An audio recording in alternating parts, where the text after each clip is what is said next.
Welcome to our lunchtime webinar on the supervisory experience for SRA regulated firms. Thank you for joining us. In this webinar, we are putting in the spotlight the SRA's approach to supervising firms. My name is Karen Noakes. I qualified as a solicitor in a three-partner high street practice. I've been in legal regulation for the past 17 years in a range of roles, including previously being head of the Practice Standards Unit. I have with me Helen Benn. Thank you, Karen. I'm Helen Benn. I qualified as a solicitor over 15 years ago in a medium-sized criminal practice. I have worked at the Criminal Cases Review Commission and the Serious Fraud Office, and I've been in legal regulation for the past 8 years. The format of this webinar. Helen and I will give a presentation lasting about 35 to 40 minutes. You can actually download our slides from our website, so there is no need for taking of detailed notes. At the end of our presentation, we welcome your questions and comments, which you can make either by phone or by email.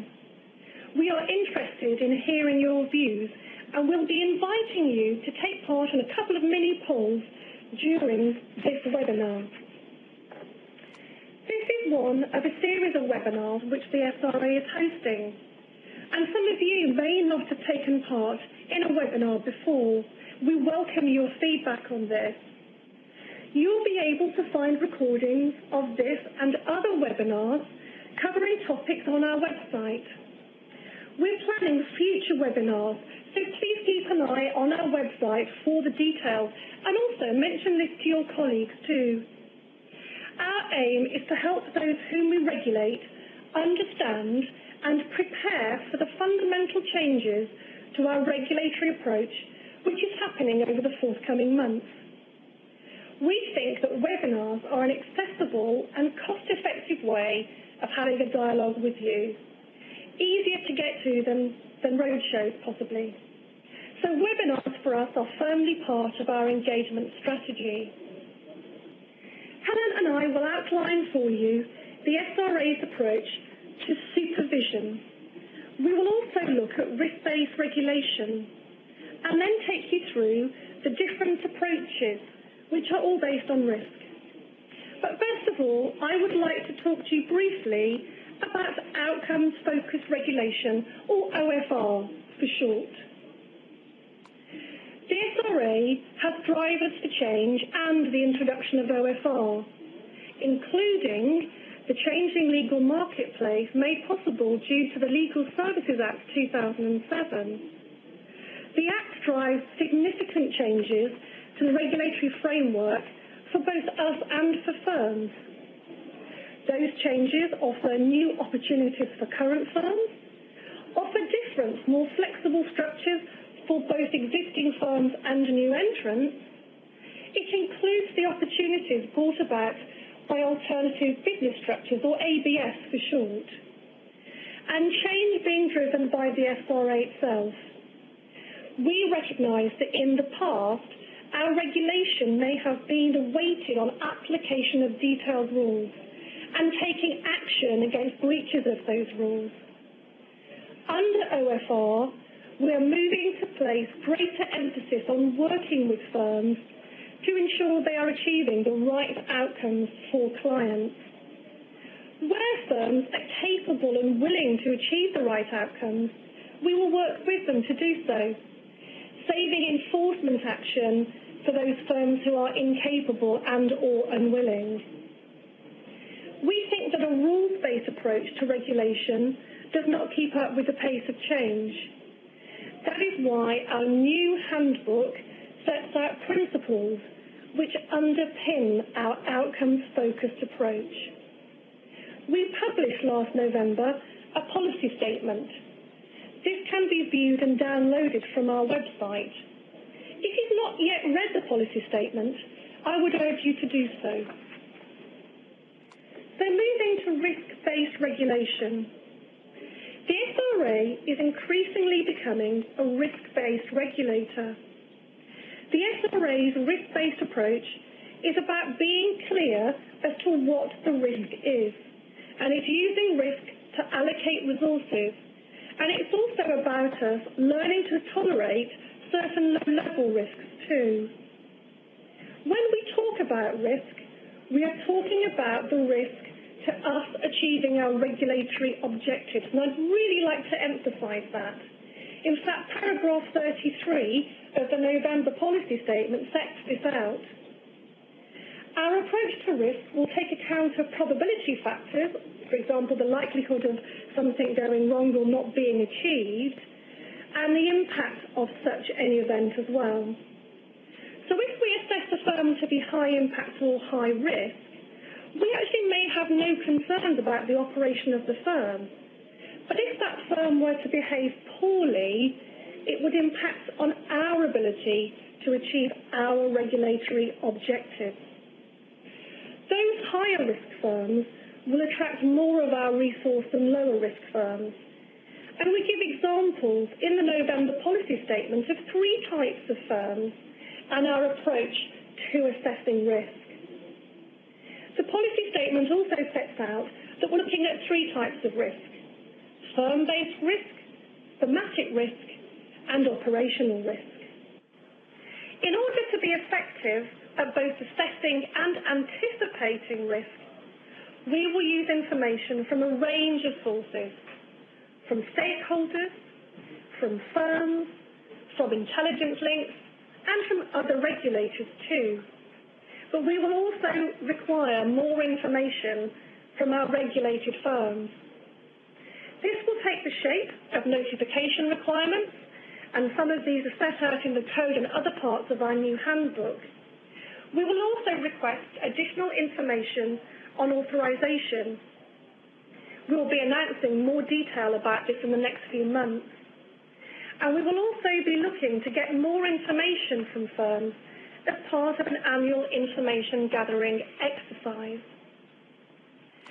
So now, in looking specifically at our supervisory approach, it may be helpful for us to set out what our view of supervision is. Supervision is about the oversight of all of our regulated firms. It is about us as the regulator ensuring that individuals and firms meet the appropriate standards that both the public in general and individual clients expect.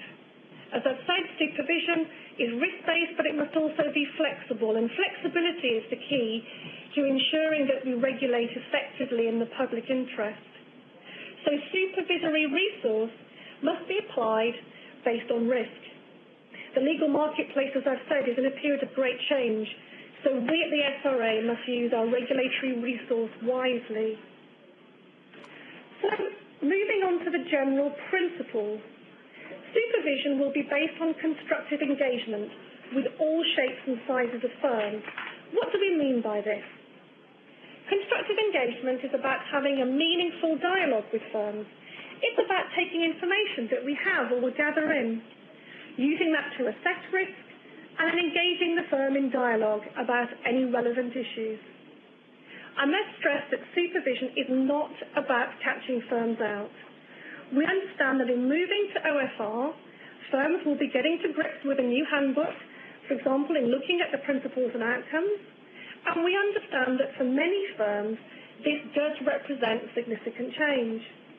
Our approach is not and will not be to nitpick or tick box.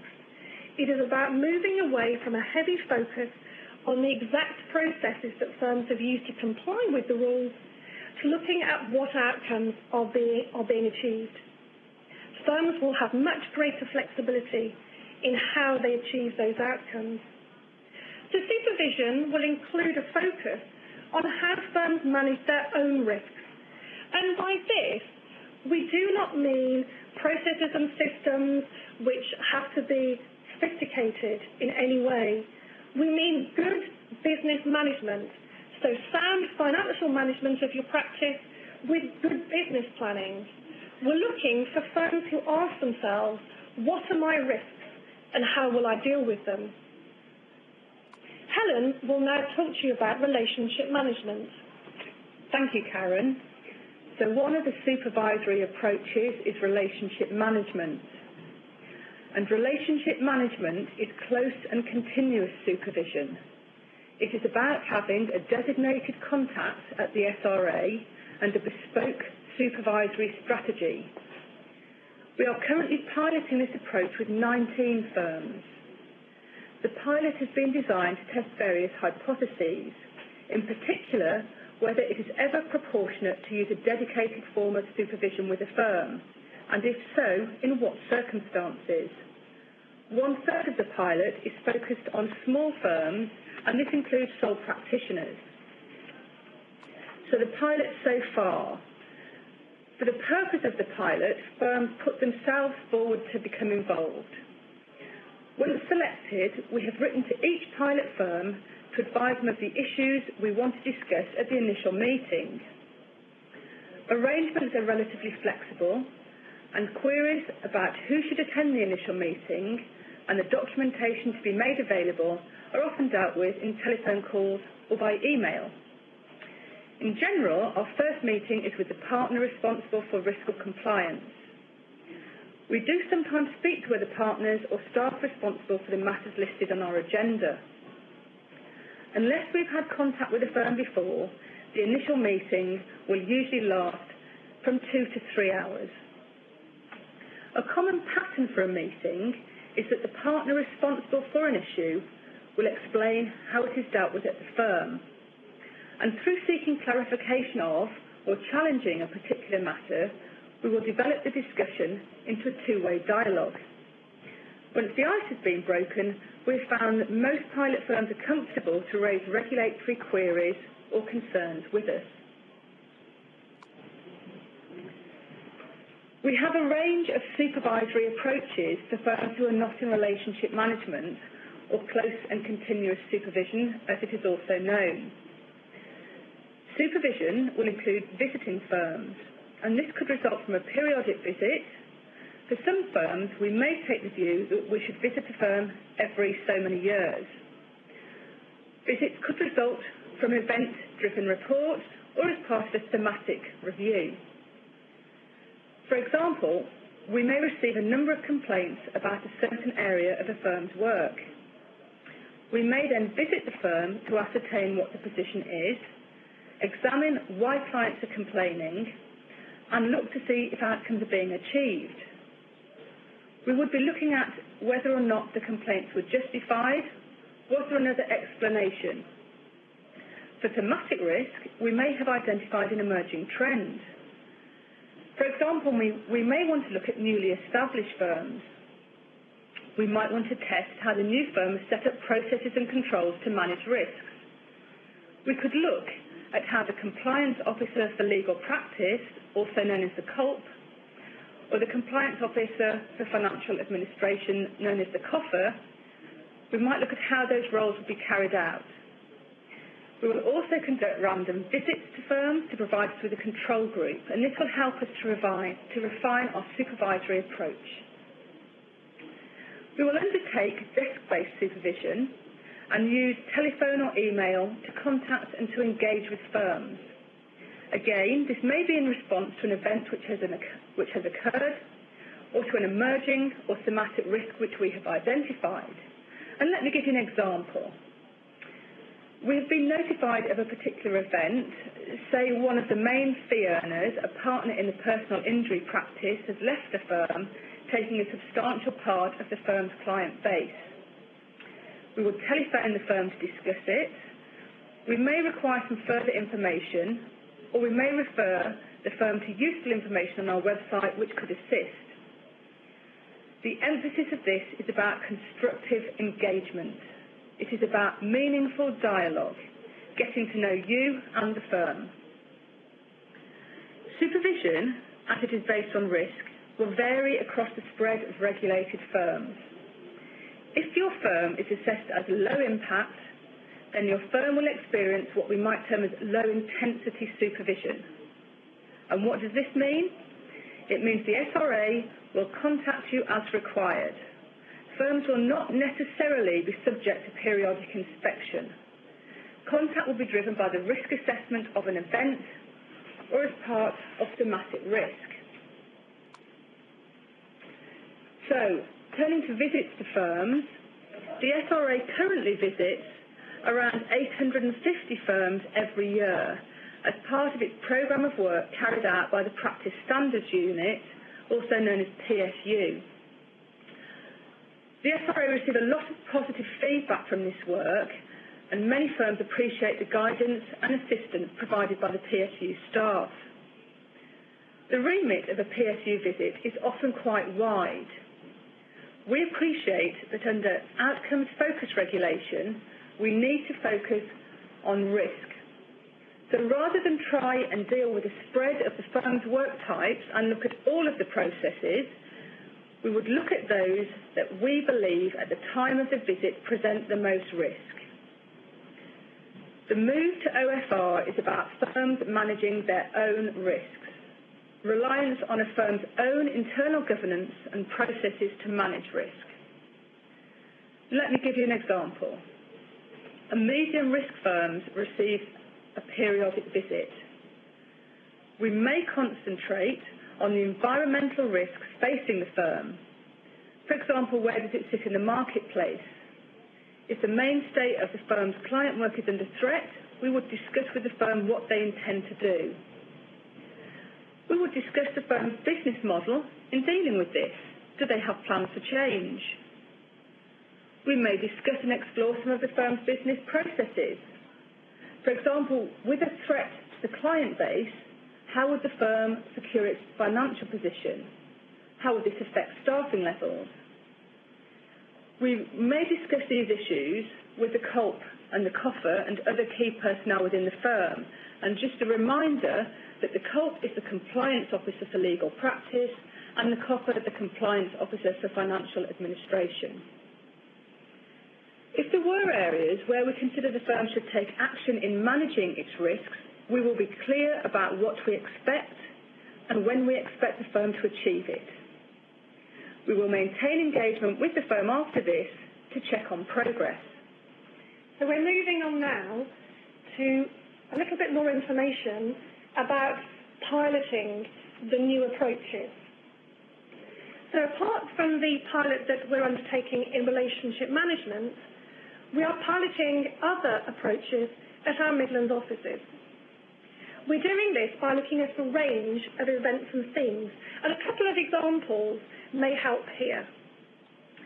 In respect of events, we're looking at what types of changes in a firm's structure might require us to get involved and proactively contact the firm.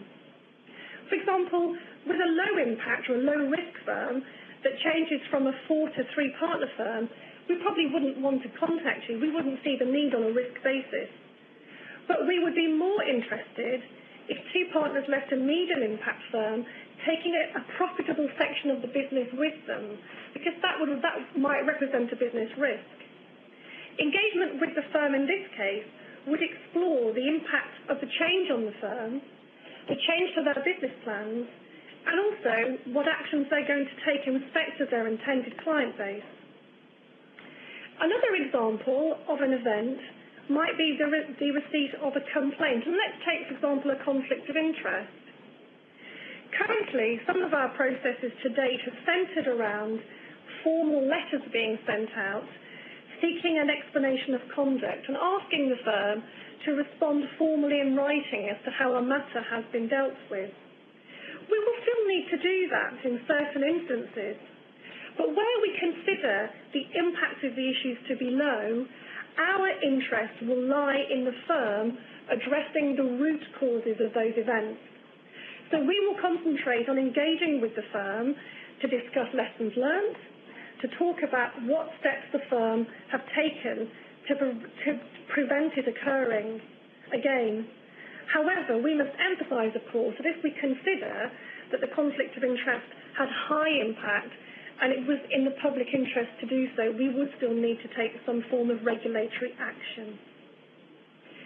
It may help to talk to you about 2 hypothetical examples of firms. So here we have Noakes and Co. Noakes and Co is a small practice in Warwickshire, undertaking a wide range of work, but its turnover comes mainly from conveyancing work and probate. The firm had, in relation to other firms in the sector, a relatively low number of clients, and based on a number of probability and impact factors, they are assessed as being low to medium probability because a large percentage of the turnover comes from conveyancing. But overall, with all the other factors taken into account, their overall risk rating is assessed as being low. As a low-risk firm, they would experience low-intensity supervision, so no periodic inspections and only contact when we needed to. We at the SRA receive a call from a client of the firm who's confused about the relationship between the firm and a firm of estate agents called Move It. Two local firms also contact our contact centre with similar concerns. A supervisor looks into the information we have received and discusses the approach with a colleague. The risk team also advises that a steamed piece of work is being carried out about conveyancing and referrals of business. So the supervisor becomes part of that SRA-wide team looking at this issue. The supervisor contacts the firm to talk through the relationship between the firm and Move It. They assess the number of referrals the firm gets from Move It and how the firm also informs the clients about the relationship they have with the estate agents. The firm gives us the standard letters that they are using, and the supervisor talks through with the firm how they may better achieve the outcomes of ensuring that clients understand the terms of business they have, and a plan is then agreed as to how the firm will go about this. The supervisor is satisfied that the firm really want to do the right thing, and the supervisor arranges to call the firm in the forthcoming weeks to check on progress. And now a second example. Thank you, Karen. Let's look at a different type of firm, a different size, and you'll see from the slide that this is Venn LLP. A large national firm dealing mainly with company and commercial work, often of a sensitive nature. Venn LLP are assessed as high impact. Their clients are mainly large financial institutions and public companies. This high profile means that they are a well-known representative of the profession. It may impact on the profession as a whole if they were to fail to deliver the required outcomes. An initial probability assessment concludes that Venn LLP are medium to high probability due to a number of concerns about confidentiality of data in outsourcing. The firm outsources data processing to an external contractor about which little is known by the SRA. This data includes financial details of clients' customers, which, if made available, would leave large numbers of clients open to fraud. As a high-impact firm, they would be assigned a relationship manager who would focus on working with the firm and devising a bespoke supervisory strategy.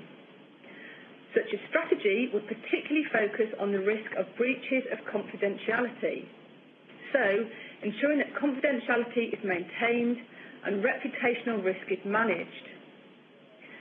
There would be face-to-face meetings to implement the strategy and regular telephone or email contact. Frequency of that contact would depend upon the successful implementation of the strategy and ongoing assessment. Finally, we're moving to any questions. So if you have any questions for us, we will take them now. Helen, I've got one question, and it's really in respect of firms who become involved in the pilot, both in respect of relationship management and firms involved in the other pilots that are running. What will they be expected to sort of do in readiness for OFR before the 6th of October this year? I think there are two points to make, Karen. Firstly, that before October of this year, it's the Solicitors Code of Conduct 2007 that would be the relevant code for supervision purposes. However, during the pilots we're currently running, we intend to trial how supervised firms would respond to requirements under OFR from October 2011. So how are firms expected to prepare for OFR? Well, during the current pilot, we'll be encouraging firms to develop their plans for the transition, so that's from now until October, and to discuss how the transition process is progressing. Given that OFR will allow firms to choose how to deliver outcomes required by the new code, firms will have flexibility, and it's firms that will need to demonstrate how their outcomes are being achieved. So that's something we'll be looking at transitional arrangements within the pilot. Helen, we've also got a question that's coming in about the pilot for relationship management. And you mentioned that we've got 19 firms currently taking part in that. And the question is about what was the procedure used in selecting those 19 firms? Thank you, Karen. In selecting the firms, there was a lot of engagement with the profession, and the SRA asked the profession to contact us and be willing to be involved. So it was about firms contacting the SRA, expressing interest to be involved. There was a lot of interest. Many firms wished to be involved in the relationship management pilots, and from the body of firms that contacted us, we chose 19, and we chose those across the geographical area and across size. So earlier when I talked about the relationship management pilot, I talked about the fact and referred to the fact that in those 9 firms there are sole practitioners, small, medium, large, national and international firms. So that's how the firms were chosen. Thank you for that question. Excellent. Another question which we've had in is about firms' business models. And the question is, surprised at the focus on the firm's business model as opposed to client care, and are we at the SRA intending to close firms that for whatever reason we consider to be financially non-viable? I think to really stress that we very much think that there's a strong link between the business model and client care, because essentially at the end of the day there has to be an effective business model to deliver good outcomes. We are looking at the moment at financial stability across the piece, and our risk team are doing a lot of work there. So yes, we are concerned about that too, but it's really to stress that we see the firm's business model very closely linked in with client care. Karen, I've got a question here which I think it's very important to clarify. The question is, what are the resource implications for OFR, and is the SRA going to have the necessary resource to deal with the anticipated high level of contact? And I'd like to clarify, because this issue has come up on numerous occasions, that because OFR is going to be risk-based, then resource will be directed towards the higher risk, the higher impact. Therefore, for example, not all firms will have contacts, and not all firms will have a named contact. If it's a high-impact firm, then there'll be a relationship manager, but there will be a large sector of firms that don't fall within that bracket. So it's about the SRA directing resource at high impact, particularly it's about directing resource where it's most required. Thank you very much. We've got another question coming in about the risk rating of firms, and it's, will the SRA inform all firms whether they are assessed as low or medium or high risk? I think that's a question which we've seen cropping up elsewhere too. I think that at present we are looking at what type of information we would be giving out to firms in respect of us then having assessed risk. The supervisory approach that a firm would experience would mirror the risk assessment that we do of that firm. So if you are one of the firms who are in relationship management, then you will know that you fall within that high impact band. But for many firms, we are anticipating that they will fall in the low impact banding, and therefore, hopefully, the use of our resource for those firms will be much less. So we are still looking at, therefore, what we give as a transparent regulator in terms of information out there, but the firm will know by virtue of the supervisory approach it's involved in really what risk assessment or risk rating we have given the firm. Thank you, Karen. We've got a question about the Data Protection Act. Someone's concerned about Ben LLP. How would the SRA deal with firms such as Ben LLP who may be in breach of the Data Protection Act? Well, again, if this risk has been identified, with Ben LLP there was a visit. This is an area that would be dealt with within the visit. Potential breaches would be considered and strategies would be considered. It would also be about the firm assessing that risk of breach and how the firm would deal with the risk. So it's a two-way dialogue, it's constructive engagement, but it's also about the firm taking responsibility for the risk of, for example, breaches of the Data Protection Act. Helen, just had a question come in regarding professional indemnity insurance, which is obviously very topical. And the question is whether it's proposed that professional indemnity insurance be more targeted so that those carrying out higher risk will pay higher premiums, and will the same principle apply to supervision, i.e. will high-risk firms pay more? Actually, we had a similar question crop up at the webinar I did a couple of weeks ago. Whilst we as the SRA cannot comment on the level of premiums per se, we would obviously expect that in negotiations with brokers and insurers that firms who've got the systems in place to manage their own risks, that the insurers may see them as less of a risk. What's really important to mention is that we have an open consultation on indemnity at the moment, and if you have any concerns or comments in respect of professional indemnity insurance across the board, then I would urge you to get in contact and make comments on that. Helen, we've had a question come in as well about what will the cost be of supervision. Clearly, in terms of the work that we're doing at the SRA, we're very mindful of the cost of regulation. We do not anticipate that the move to OFR will be more costly. We're trying to use our resources very wisely, and we're in the process of quite a radical restructure internally in order to make sure that the resources that we have and the budget that we have set is used as wisely as possible.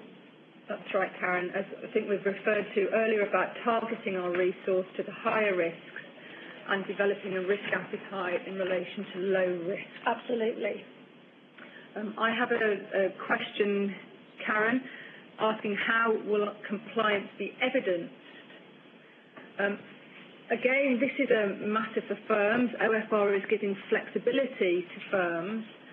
So a firm would have the flexibility to choose the method for achieving outcomes, and that best suits your client's needs and your business model. However, if we look, for example, at client relations and give some ideas about evidence, that could include results of internal monitoring, of standards of firms' own risk assessments. Perhaps there might be client satisfaction surveys or an analysis of client complaints, further an analysis of negligence claims, or perhaps results of internal file audits, training, or maybe even outcomes of periodic reviews of standard documentation. So those are the kind of things that could be used to evidence compliance. But again, the flexibility is with the firm to choose their best way of evidencing compliance. Helen, we've got a question that's about risk, and the question is, will there be guidance on what constitutes high risk and high impact, or will every firm be assessed individually? I think really that question can be answered in two parts. One, as a transparent regulator, we would be looking to get information regarding our risk assessment process on our website so firms can see the processes that we've gone through. But we will need also to look at firms on an individual basis in respect of the risk factors, so both impact and probability as well. So we will be doing both of those things, whether it be classed as guidance or whether it be classed as information. We would be seeking to get information out there on our website as to how our risk assessment process works. Just following on from that question, there's been a question of covering a similar area. Will the outcome of the risk assessment be published anywhere, and will the risk assessment be public information? And I think really Karen's just touched upon that. The parameters of what high risk might look like will be published, but obviously confidential firm and business information will be just that, confidential. But there will be guidance and publishing of what high, medium and low risk might look like so firms can be aware. We've had a question just picking up on that guidance point as well, which is the SRA intending to give guidance on information recently being requested by mortgage lenders? I'm afraid we haven't got the answer ready for you on that point, but I will take that question back to our policy and standards team, and perhaps we will look to get an FAQ on the website on that one. Okay. And I think now, should we open the phone lines for some telephone questions? Is there anybody who wishes to pose a question on the telephone to us? If you would like to ask a question over the telephone, please press *1 on your telephone keypad and wait for your name to be announced. If you wish to cancel your request, please press the # key. Once again, it's *1 to ask a question.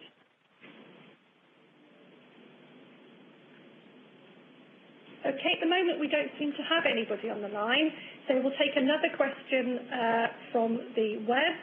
And the question is, how regularly do you envisage reassessing whether a firm is high, medium or low risk?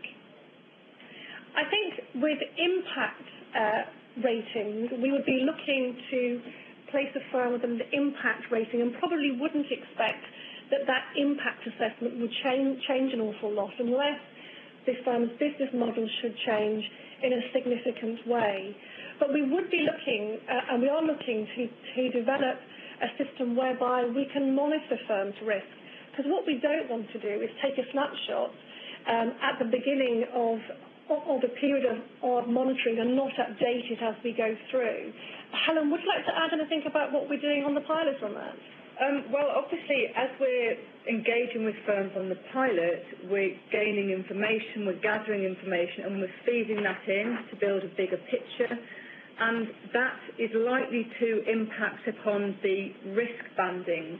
For example, working with a medium risk firm, we would look to be reducing their risk to low risk by managing risks identified, working, for example, using risk registers, and engaging and working with the firm.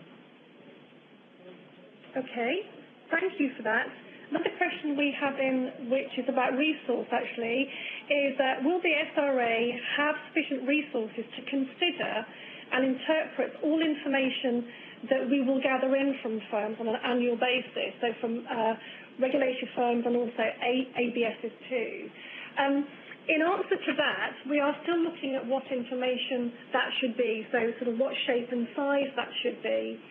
We are moving to a system of gathering information from you and you being able to process applications online. And indeed, we have hopefully a forthcoming webinar next month on that topic. So we would be looking to gather this information online, but also in understanding the impact that this will have on firms, we would be looking also to engage with you further on this point. What we're not looking to do is place a heavy burden on firms. So you may well find that the information which we request would be information which you're already giving out, for example, to insurers. So we're trying to keep the burden of regulation in terms of the requirements as low as possible. And I think if we want to go back to the phone lines just to see if we have a caller on the line. Yes, we do. Your first question comes from Rita Cora. Please ask your question. Yes, good afternoon. You mentioned about the high risk to be published on the SRA website. Will that be also the case for both medium and low risk as to what constitutes or what are the guidance from the SRA as to compliance? We would be looking to be as transparent as we can and publish information about how we view all types of risk. So that is the kind of information which we would want to see on our website. So firms would be able to see the process that we have gone through in order to risk band the firm. And would that form as a guidance to other firms to perhaps follow? I think that's right. I think as a firm you will want to have an idea of where you fall within the banding, and that information on the website will help you to make your own assessment. Because again, without wishing to labour the point, we're asking firms to assess their own risk, and they'll need those tools and those indicators which they'll be able to gather from the website. So that will be just for confirmation, high, medium and risk banding indicators. And will this website be updated at all times according to your own assessments? Well, I think we just want to make clear that the individual assessments of the firm will not be on the website. What we're talking about is the process that we at the SRA have gone through to take a view of the risk of that firm. So we are not, and I really want to stress this, not anticipating that we will be publishing on the website the risk rating of individual firms. But we would want to, as a transparent regulator, give you an indication of how we've come to a view of what we term as high risk and medium risk and low risk. So I have another question. You mentioned some points about compliance or evidence of compliance. You'd be looking at the business model, whether it constitutes, and have other things like internal monitoring, own risk assessment, client satisfaction surveys, etc. You mentioned other things, and I'm sorry I didn't take the rest of the information you were giving out. Would you like me to go through that again? Yes, please. I think the examples we gave were internal monitoring. Yes. Monitoring a firm's own risk assessment, so there may be some form of risk register. Yes. Client satisfaction surveys. Yes. A firm might wish to analyse their own complaints or analyse their own negligence claims if there are any. Yes. Perhaps results of internal file audits, training, and perhaps outcomes of periodic reviews of standard documentation. Yes. Have you got all those? Yes, yes. Thank you very much. Okay, thank you. Right. Thank you for calling. Thank you. And do we have anybody else on the line for a question on the telephone? Your next question comes from Jay Agan. Please ask your question. Oh, hi. I just wanted to know, if the firm had at one time or another been in the ARP, would that automatically give them a high impact rating? We can't really say yes or no to that because the risk team are looking at what factors would go into the impact rating.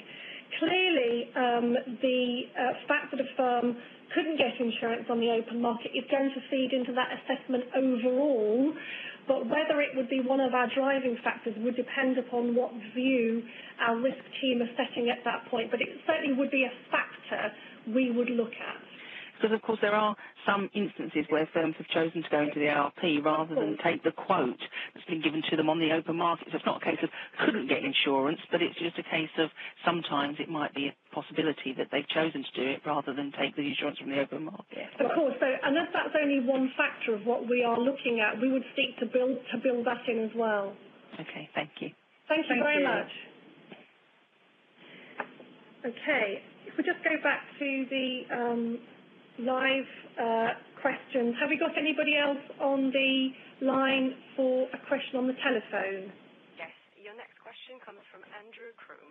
Please ask your question. Hello. Do I understand correctly that your banding as high, medium or low risk will depend, in part at least, on your assessment of the impact of a risk affecting a firm, even where the likelihood of the risk arising is low? We are looking at the impact banding driving the supervisory approach that we have, and then the probability factors that we look at in respect of that firm will determine the intensity of the supervision that that firm would experience. So, for example, in the high impact band, and perhaps the example that Helen gave of then LLP, because of their size and whatever other factors we take a view should be in the impact assessment. If that firm, however, we were to take the view that any concerns that that firm were low on the probability scale, the intensity of that contact that they would receive from us would be much less than if they sat on the high end of the axis. That's really helpful, thanks. Okay, thank you very much indeed. Just like to go back to one question that we've had from an email on the web, and that's, if my firm is compliant with the current code of conduct, will we be compliant with the new regime? That's a very pertinent question, and the simple answer is yes. Please bear in mind those examples of compliance that we've talked about, how you would evidence that compliance. And also, I think it's really important to stress that whilst the consultation on our new handbook, including the new code, has actually come to an end, it is really important for all firms to look to the new handbook, and especially the new code, to look at the changes that have taken place. We fully expect that firms will have much greater flexibility in compliance, but I think it would be really helpful in the move up to the 6th of October for firms to fully acquaint themselves with the new requirements in the handbook and the code.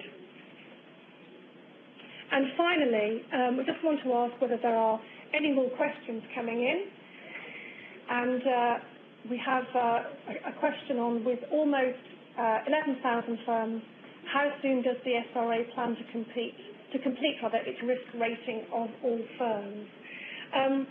Well, we have been working very hard on the methodology of how we plan to assess risk. That work is being undertaken as we speak and as we go through this year. And we would also be looking to, within that piece of work, to see what information we need from firms. So what are our missing gaps, and where can we get that information from? Thank you, Karen. I think we've got another question coming in on the phone. Okay, we don't have any more questions on the telephone. So I think in drawing the webinar to a close, can I first of all say thank you very much for those of you who have joined us. Thank you very much, and we look forward to engaging with you soon. Yes, thank you for joining us. Bye-bye. Bye-bye.